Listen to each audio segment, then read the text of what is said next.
jibbisiisuudhaan qabsoo bilisummaa Oromoo utuma deebisuu hin danda'amu. Wayyaaneen rakkoo uummata keenya irraan geessu kanaaf rakkoo naannawa sanitti uumamu daran taa'uu malee sagalee uummata keenyaa qaqqabdee jala darbuu akka hin dandeenye mirkaneessuu ni deema.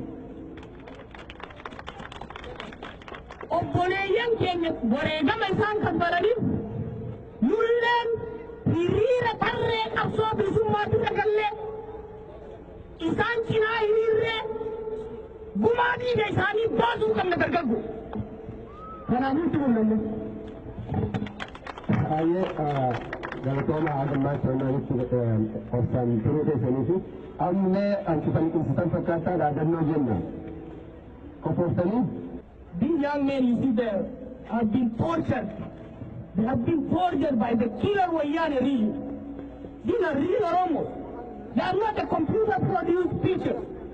They are pictures live taken after these people are so tortured and murdered by the regime, by the government that is being supported by the United States of America. The government that is supported by the States of America because of the so-called war on terrorism.